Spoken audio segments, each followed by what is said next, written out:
thing we're going to change is the voice of the defendant that is pleading their case.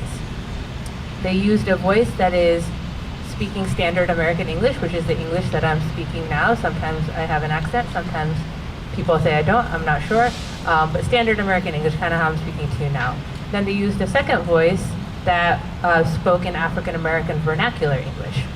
Now, in the instances that the AI heard the voice that spoke standard American English, it was much more likely that the defendant got a not guilty verdict from the AI. It was much more likely that the defendant didn't get the death penalty. So on the other side of that, if the voice was speaking in African American vernacular English, it was much more likely to get the death penalty and be convicted as being guilty. Nothing else has changed other than the voice. And so what I'm sharing with you all today is just to be really mindful about how you think about and use AI, both at institutional levels, but also in your personal lives. Now, some of the things that you can do, and the reason I asked how many of you actually have AI on your apps or your phone, or you use it on a day-to-day basis, is to think about protecting your own data. You know, right now, all of these apps do offer you a way to opt out of sharing your data with large tech companies or companies with which you might not be aligned. So that is something that you can do. Would also say be mindful of which AI tools that you are using and what those intentions of those companies are. There are companies that make AI tools. One of them is called Anthropic, that makes a chatbot that is similar to ChatGPT, that has much more rigorous bias and safety principles than companies like ChatGPT or Google or Meta. Also be mindful of like what AI is being used by your institution, right? And for this institution, and demand to know if AI is being used in decisions about acceptance and the admissions and things like that. And then finally, I would point to women of color, Black women who are leading the way around AI ethics, Joy Bulamwini and Timnit Gebru. So if you want to learn more about AI and AI ethics, I would point you in their direction. And then finally, if folks are interested in having an AI ethics course on campus so people can be aware of their rights and also how to use AI, I think there's lots of benefits of AI, but how do you use it in a mindful way? You can come talk to me afterwards and I'd be happy to talk about what would that mean to stand up an AI ethics course on campus. So thank you all for listening. Mahalo.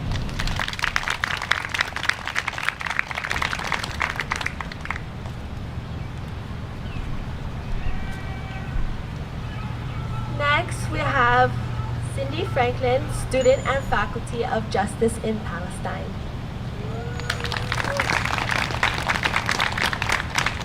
Aloha kako. Thank you to the organizers. My name is Cynthia Franklin. As a settler ally, I am honored to address you from John Weiss Lawn, a site that holds a rich history of decolonial organizing. I have been a professor in the English department for the past 30 years, and I speak to you as a proud member of Students and Faculty for Justice in Palestine at UH. I started this group in 2013 after returning from a faculty seminar where we visited 8 universities in occupied Palestine. I love that our SFJP, which is part of a national network, is distinguished by students, staff, and faculty working all together. For the past 12 years, we have been bringing Palestinian visitors to UH. One of our central aims has been to build Pilina from occupied Hawaii to occupied Palestine. I'm teaching a graduate seminar right now on love, letters, and politics, and I've been thinking a lot about their interconnections. Although not written as a love letter, my words today are just that. What I say comes out of my love for my students and my comrades from Hawaii to Palestine. With the establishment of Israel as a Jewish state in 1948, called by Palestinians the Nakba, or catastrophe, over 750,000 Palestinians were expelled from their land. The Israeli state has worked ever since to subjugate Palestinians and expand its borders from the Jordan River to the Mediterranean Sea as a Zionist or settler state for Jews only, through apartheid, ethnic cleansing, the longest military occupation in U.S. history, in modern history, not U.S. history. And for the past 18 months, a genocide that is being live streamed before our eyes. This has made Palestine one of the great moral issues of our time. Today, Palestine is also at the very center of our fight for higher education. I want to talk to you today about why this is so. As we wage a fight for the very survival of our university, for all universities under the boot of the Trump administration, we will not win unless we also fight for a free Palestine. Why do I say this? Because Palestine is at the very epicenter of the convergences of the fascism, white supremacy, capitalism, and settler colonialism that at sickening speed are devastating higher education. As history teaches us, the destruction of free speech and critical thinking are necessary to denying people their most basic rights. We've seen this under chattel slavery, and we've seen this under fascist regimes. Israel well understands that education is a precondition for freedom. That is why, long before Hamas came into power in 1987, Israel has targeted Palestinian educational institutions. Since 1948, the Zionist entity has bombed Palestinian universities, destroyed libraries, burned archives, and denied students their right to education. In the face of this ongoing colonial violence, Palestinians have continued to assert their right to education. A people with one of the highest literacy rates and per capita PhDs in the world, Palestinians have never stopped writing their histories and passing on their narratives. As the great Palestinian poet and beloved professor Rafat Al-Arir proclaimed just days before Israel assassinated him in December 2020, "If I must die, let it be a tale." Al-Arir first wrote these lines from besieged Gaza in 2011, and he gave his life to mentoring generations of students so they could write back to their colonizers. Although Gaza has been under siege and an air, sea, and land blockade since 2007, in the past 18 months, things have worsened exponentially.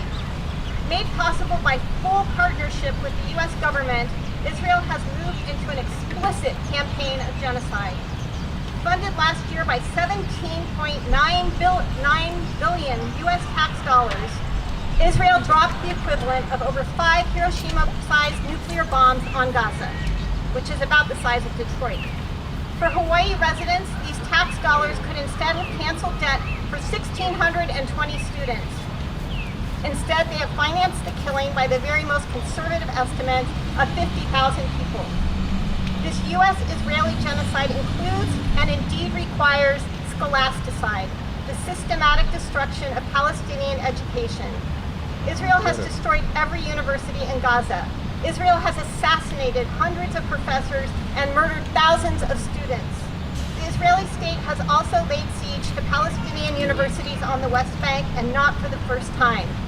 When I was in Israel in Palestine in 2018, teaching at Al-Quds University, the military invaded, tear gassed, and opened fire on us as punishment for the university's support for a general strike, and we had to be evacuated by the Red Crescent Society. They have also passed the 2011 Nakba law. This law authorizes Israel's Minister of Finance to withdraw state funds from any institution that commemorates the Nakba or denies the existence of Israel as, quote, a Jewish and democratic state. If this repression sounds familiar, it is because we are now seeing corollaries to the Nakba law in the U.S., with the Trump administration defunding universities on grounds of anti-Semitism that is defined as being anti-Israel. To sustain Israel as a Jewish supremacist or Zionist state, Israel depends on the U.S. for ideological as well as financial support. This requires quelling criticism of Israel, and it is accomplished in the name of fighting anti-Semitism. This weaponization of anti-Semitism does not protect against anti-Semitism. It is anti-Semitism, insofar as it reduces Jewishness to supporting an ethno-state. The support for Zionism is the tip of the spear in Trump's attack on universities. Universities are perhaps the most important site in the U.S. for fostering free speech and critical thinking.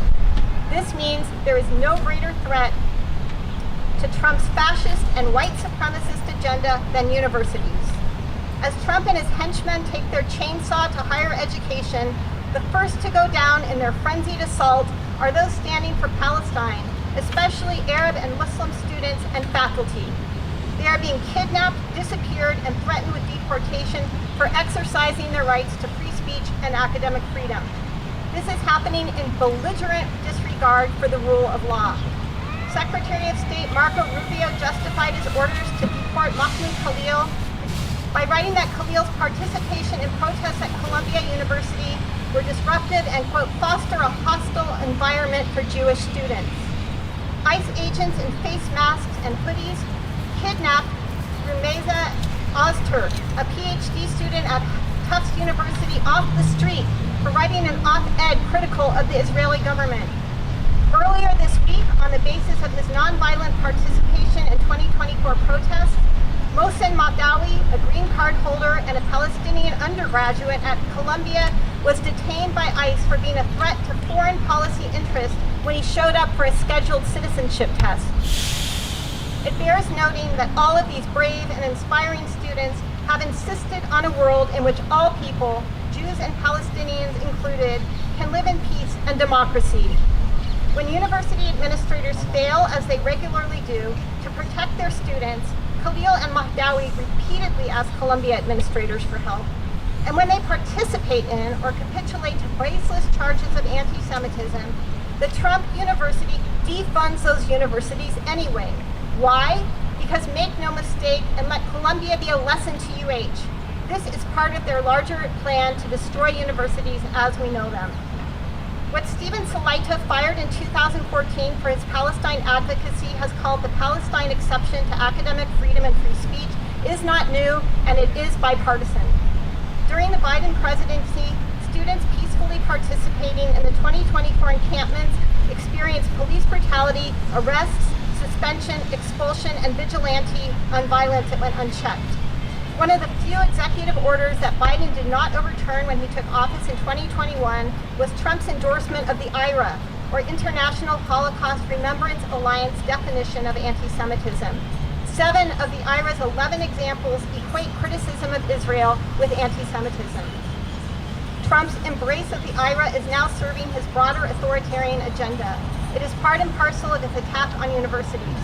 Often aided by university administrators, we are seeing the weaponization of anti-Semitism being used to defund universities, fire faculty members, including Mara Finkelstein, a tenured Jewish professor, and now abduct and deport students.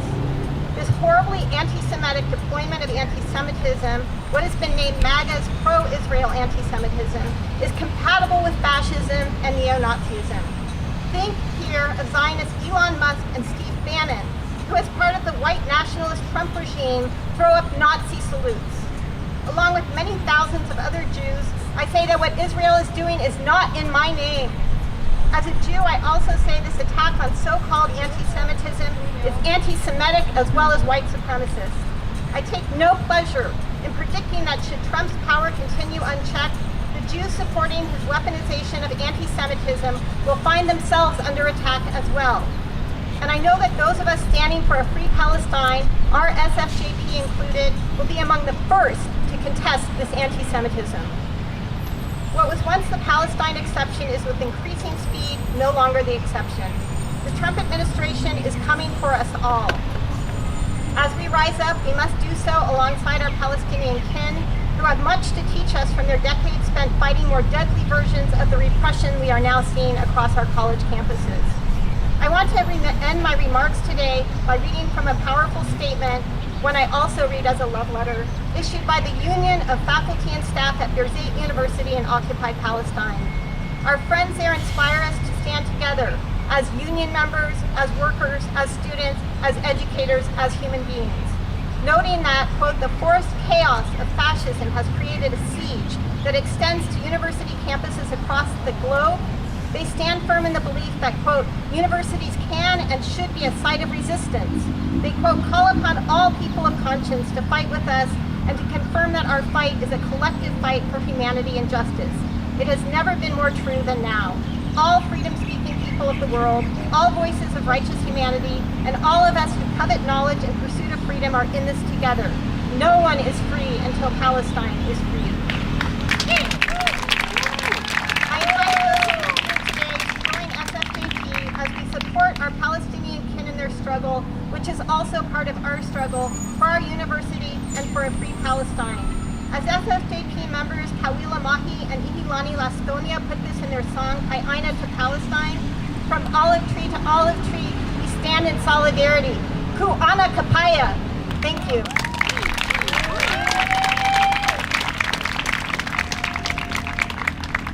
Hey, yo!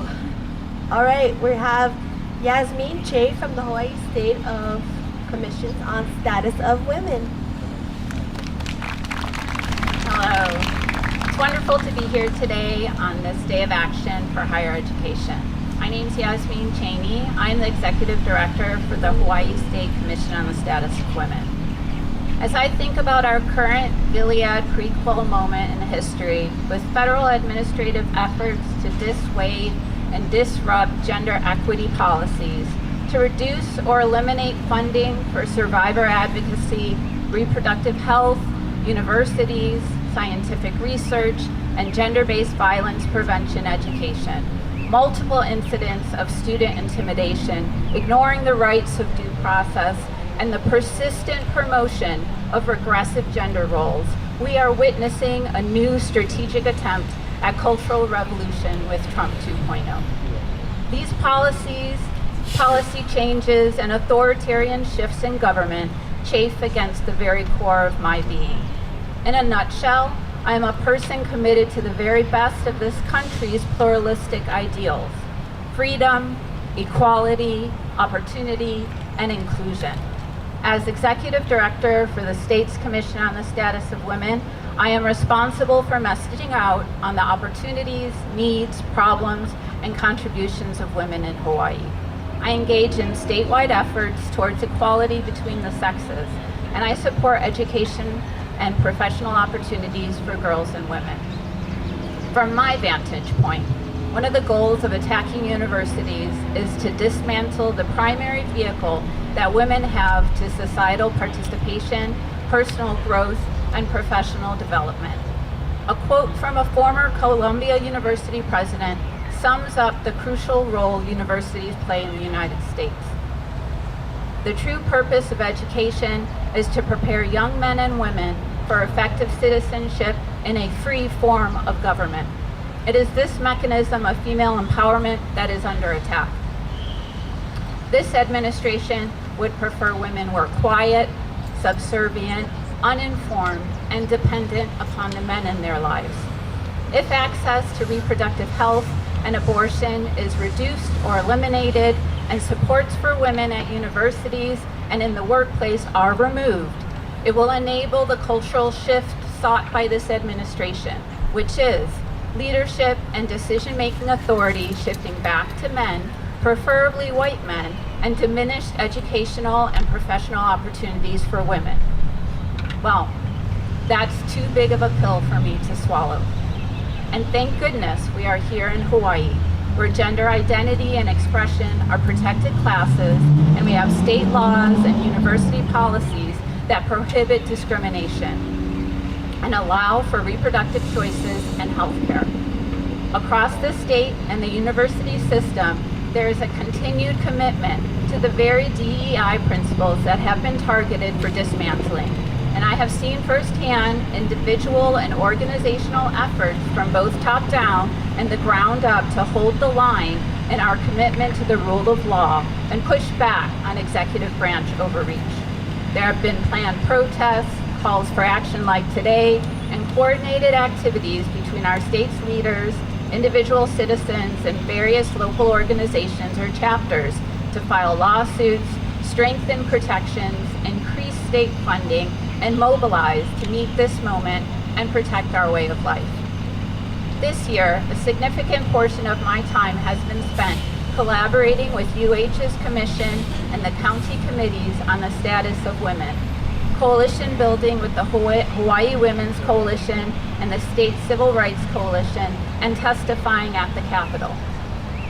This session, I have supported measures to improve safety and well-being for girls and women, for the development of statewide paid family and medical leave program, and to remove sexual offenders from settings and positions of power in which they can reoffend. Lastly, I regularly update the Commission's website, and it now has additional information about your rights here in Hawaii, and information about upcoming awareness and prevention months. You'll find information about local events and resources regarding Sexual Assault Awareness Month, as April is Sam. On Oahu, there's a Denim Day event recognizing the month and in support of survivors in our local sex assault center at the Black and Shamrock on Wednesday, April 30th from 5 to 7. There is also a toolkit and reference guide posted for families of missing Indigenous women and what to do in the first 72 hours, as May 5th is the National Day of Awareness for Missing and Murdered Indigenous Women. 2025 has been difficult to weather. In order to set myself up for success, to continue to show up for my colleagues and my family, and to move the Commission's mandate forward, I've had to be intentional and strategic with my choices. Every day, I have to balance my desire to keep moving the work forward with the reality that my body and mind need some amount of healthy work-life balance. What has worked for me is the practice of healthy sleeping, eating, and exercise habits. I engage in therapy as needed, and I give myself grace and compassion. I seek out joy and spend time with friends and family that are kind and supportive of me. I delegate tasks as needed, and I stay in my lane. I connect colleagues to pertinent resources when folks need help beyond what I can give, and I believe this moment requires courage, kindness, and respect. So I try to model the behaviors that are necessary for a safe, civilized, and inclusive society. I've talked about what others have been doing and what I have been doing to meet this moment. I'd like to close with some action items you can take yourself. I sincerely believe that our best chance at being successful in protecting our democratic principles is through continued solidarity. We must continue to speak out in defense of academic freedom, free speech, civil rights, and the rule of law, with as many voices and stakeholders as possible, and be vocal about the important value to our community that higher education represents. We are the solution. If COVID has taught me anything, it's that we're all interconnected and interdependent, and it is through our collective action that we will be successful in protecting our way of life and our shared values of equality, freedom, choice, and progress. If I was you, I would join or renew your participation in whatever campus club or community organizational effort like the ACLU that resonates the most with you, and make your opinions known. You can write an op-ed for the Star Advertiser or Civil Beat. You can submit testimony or attend an upcoming meeting of the state or UH's Commission on the Status of Women, or any of the county committees on the status of women. Links are on the State Commission's website. You can organize to lobby your state or federal legislative representatives. You can build coalitions with other local colleges like Chaminade and Hawaii Pacific University, and you can submit testimony, attend a meeting, or mobilize via UH's student government, ASUH. You can assemble a list of local lawyers who can assist faculty who have lost appropriated funding or are being threatened by federal actions for their teaching and research. The Coalition for Action in Higher Ed website has a number of resources and toolkits to assist you in living your best advocacy life. If you are looking for ways to engage in feminist activities, consider practicing microfeminism, which are small but meaningful acts of uplifting women and promoting their voices within your personal or professional surroundings. Research has shown that everyday instances of sexism affect women at all levels, including in matters of physical and mental health.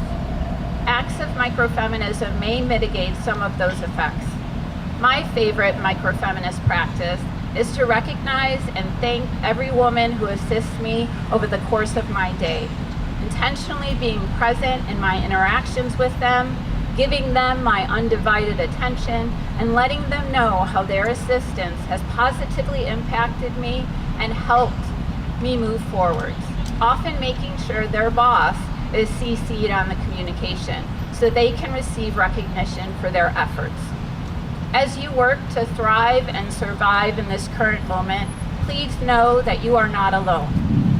Many of us are working to ensure actions that are taken in our name without our consent are unwelcome, and we will not stand silently while we are told how to behave and our seat at the table is taken away.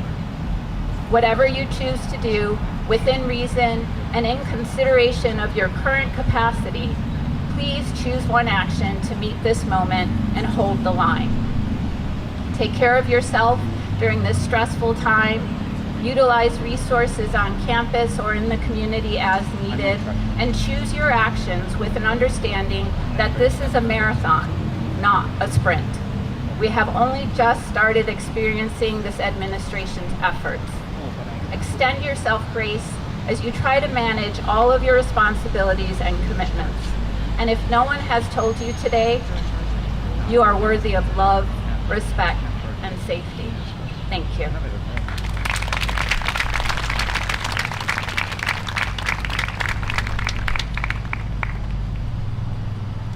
Thank you so much. And for our last panelist is Liza Ryan Gill from the Hawaii Coalition for Immigration Rights. Aloha mai kako. My name is Liza. I have the privilege of being the Executive Director and Chief Organizer for the Hawaii Coalition for Immigrant Rights. We are an advocacy organization representing about 30 immigrant and migrant serving organizations across the Pai'aina. And we stand on the shoulders of many great organizers and advocates who have come before us. One that has done so much work here on the University of Hawaii, Dr. Amafil Agbayani, and many others. I saw Professor Sharma, I saw Professor Halaga out there who have done incredible work, and many of our representatives that we work hand in hand with, Representative Caruso and Representative Belatti, that have helped us in our efforts to pass pro-immigrant legislation at our Capitol. So what does the Hawaii Coalition for Immigrant Rights do? We advocate for federal, state, and local policy on behalf of the 18% of our state that is foreign-born. Hawaii has one of the highest populations of foreign-born people of any state in the United States. And those folks are predominantly, they are half from the Philippines and then from China and Japan and many others across the Pacific Islands. We're very highly representative. And yet, those individuals, especially for the city and county in Honolulu, we rank 95th out of 100 on our integration and support for immigrants of any major city in the United States. And this is an issue that we have been advocating for the last 5 years. But what I wanted to talk about today is to give you a snapshot of what does Department of Homeland Security look like in Hawaii at this moment in time, not 3 months into the Trump administration. And what I can say is, oftentimes we are thankful and we say, you know, like, thank God we live in Hawaii. We're far away from DC, but I can tell you that this federal administration is here. They are on our islands, they are taking children, they are removing them from their families, they are taking parents away from their loved ones, they are taking husbands from their wives, they are taking wives from their husbands, they are taking children from their aunties, and it is happening every day. We are lucky to represent many organizations across the state, and one of which on Hawaii Island, and I don't want to put them on blast because unfortunately we have word that tomorrow we're going to get an executive order from the White House that will criminalize some of our work. So we are prepared now to go dark. And that is not to say that we will not speak out, but that you may hear less from us. Because we have been told that we are going to be stripped of our tax-exempt status, that they are going to send attorneys after us and say that we are effectively supporting terrorism. So I don't know what the executive order looks like that's going to come tomorrow, but I know that we have the people here in Hawaii that are going to continue to support us, that are going to stand up for the immigrants and migrants in this state, that will make sure that when children are standing in front of an ICE judge, that they do not have to stand alone, that they have an attorney with them, that they are not asked to plead for their life and their future in a language that they do not understand without an adult present.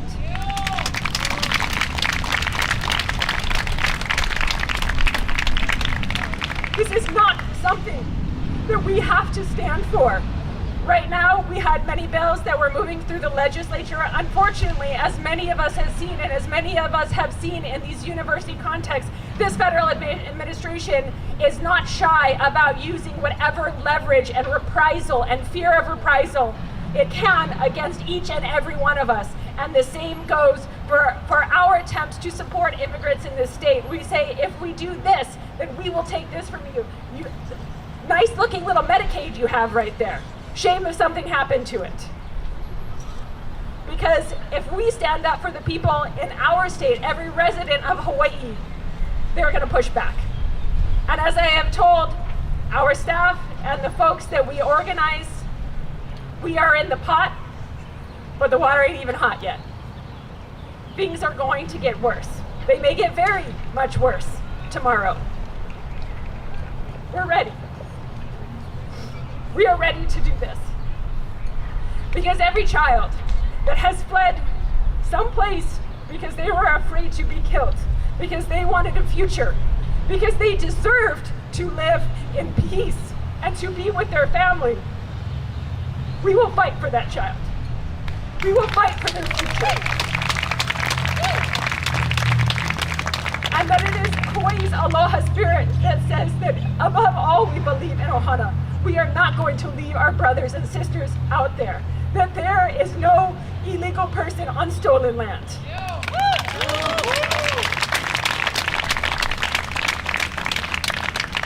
I can tell you that based on ICE's own data, that their statements that they are going to pick up just convicted criminals is untrue. As of a week ago, the data showed that in detention there are half of the folks that have been detained since this new administration do not have any criminal convictions. Their only crime is trying to find a way forward and to protect their families. I can tell you that we are now operating an illegal prison in another country where you cannot return from. As the Justice Minister of El Salvador has said, the only way that you leave the Soquet, the prison that we are now putting Venezuelans and El Salvadoreños and potentially American citizens in, the only way you get out of that prison is in a coffin. And so right now, as we are fighting for Kilmar Abrego Garcia, who is illegally and unlawfully and mistakenly detained and is being held in a foreign prison, our country says, we're doing our best to get him back, wink, nod. And El Salvador says, don't worry, we got your back. We won't return him either. So where do we go? Where do we go from here? I think many of you know student visas are being revoked across this country, that the administration is holding the visas of international students over Harvard's head, saying, shame, 25% of your student population is international. Maybe you should agree to our terms. Maybe you won't get those visas. We're going to continue, and what I heard from these panels again and again was the weaponization of our immigration system. Do this or we'll deport you. Do this or we are going to separate your family. Do this or you can't get tenure. Do this or you cannot finish your education. I don't know how we're going to fight this. There is very little that we can do at the state level, very little that we can do to fight the Department of Homeland Security and these new and the State Department in revoking these visas. I can say we have legislators, we have council members that are ready and willing and call me and say, what can we do? How can we move forward? So the willingness is there, but we need better ideas. We need to be faster and smarter than this administration to get ahead of them. And we need to not normalize the fact that we are sending people without due process to a foreign prison that they can never be released from. I want to encourage you, because I am the chief organizer, and I was reminded last night by an amazing woman, Colette Pichon Battle, organizing in the South and post-recovery, post-Katrina, that we got to get comfortable organizing, guys. It's not enough for, people often say, what can I do? What's the individual action that I can do? What I need you to do is stop thinking in I. Is start thinking in we. What will we do? Who will be my we? Each one of you is important, but I need each one of you to bring 100. I need us to come back here in 6 weeks and you brought 5 friends. I need us to come back here in 12 weeks and you brought 50 friends. Because this will not be solved by just the people who are on this field. Each one of us needs to bring more into the movement. We need to have more conversations. We need to have more coffees. We need to get more beers after class and talk to folks and say, come with us. There is space for you in this movement.